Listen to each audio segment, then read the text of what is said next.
Hey Zandy, this is New Fiction. Let's talk about the best movies I watched in March, but first, let's take a trip.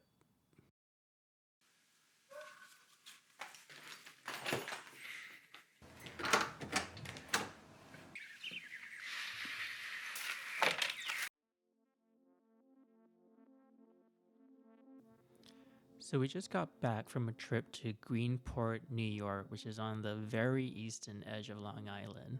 And if you live in New York or anywhere close by, it's definitely somewhere worth visiting. It's very accessible from the city and perfect for a weekend trip.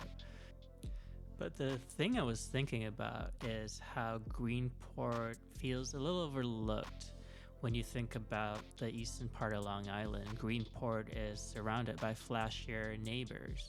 There's the Hamptons, there's Montauk, places that get incredibly busy, especially when it's peak season. And I realize that Greenport is not some sort of big secret, but it still feels like it's on the edges of the conversation that happens.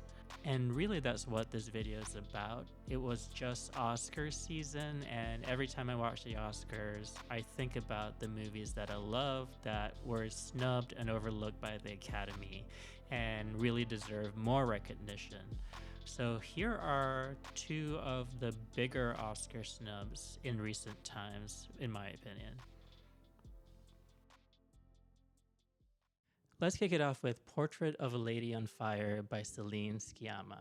This story is set in 18th century France and follows a painter called Marianne, who is played by Noémie Merlan, and she's commissioned to paint a portrait of Eloise, played by Adele Hanel. And the catch is that Eloise doesn't want her portrait to be painted.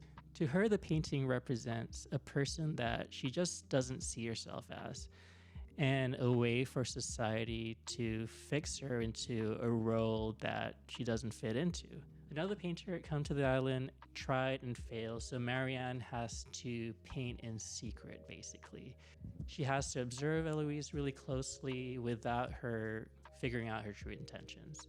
And they find this really deep connection with each other, and it's a beautiful but tragic love story about two women who ultimately are moving in opposite directions.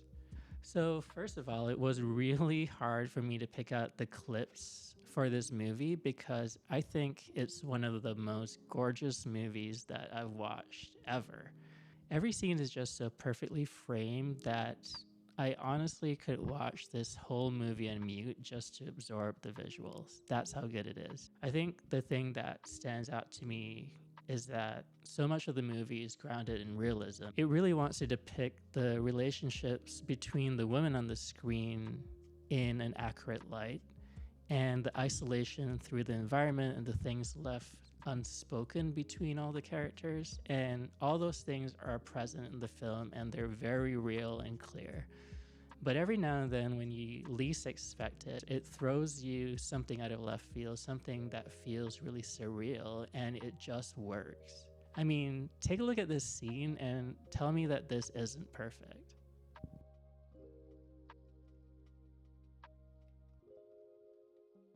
So this is really a story about women and the relationships that form between them, but also how, in the end, they really only have each other to rely on when they need it the most.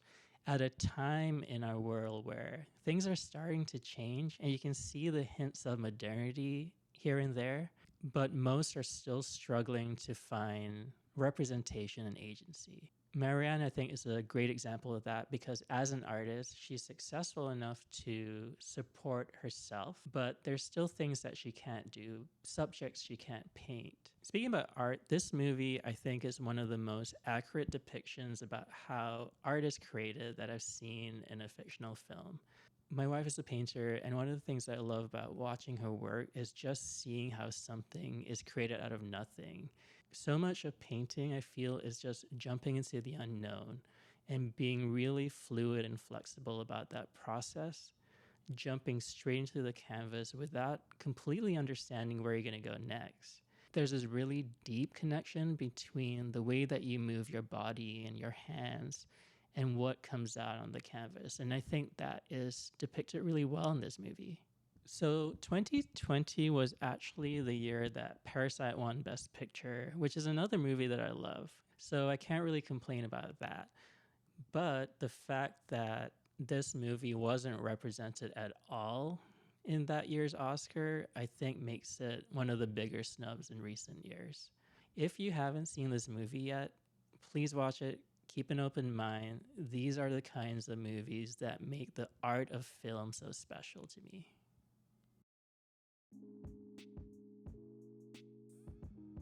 So let's talk about Roma by Alfonso Cuarón.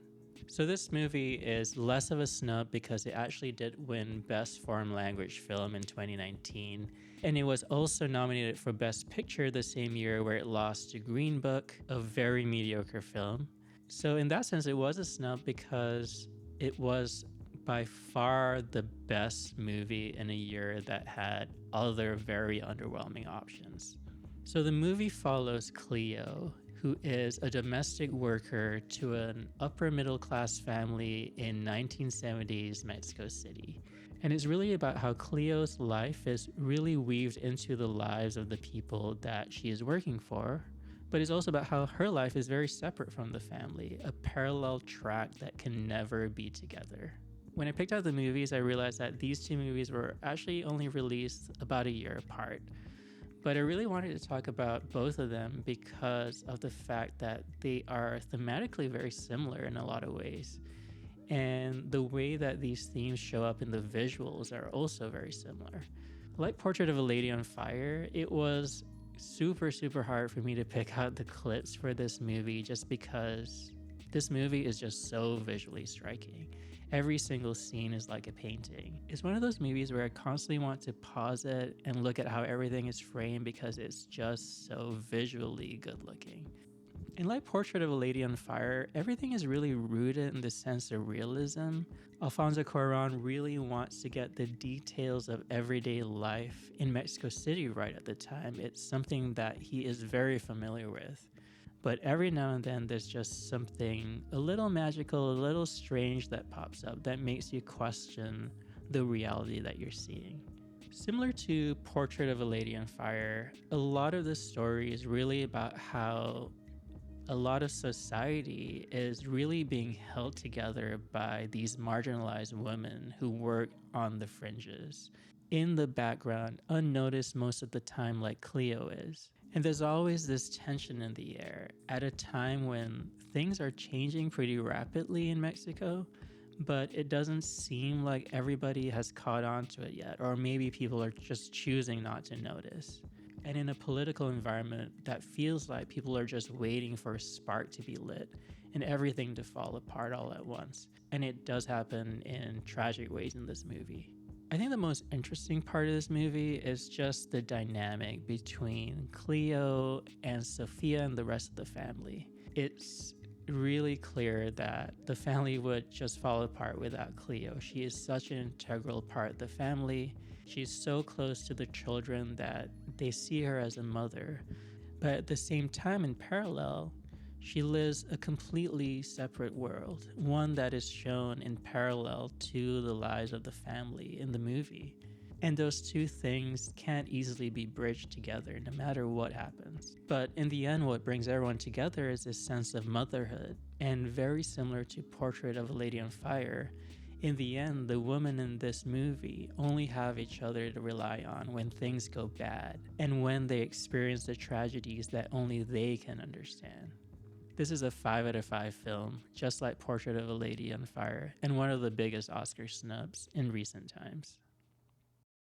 That's it for me this month. Let me know in the comments what your top Oscar snubs are and what other movies I should be watching. Let's chat again soon.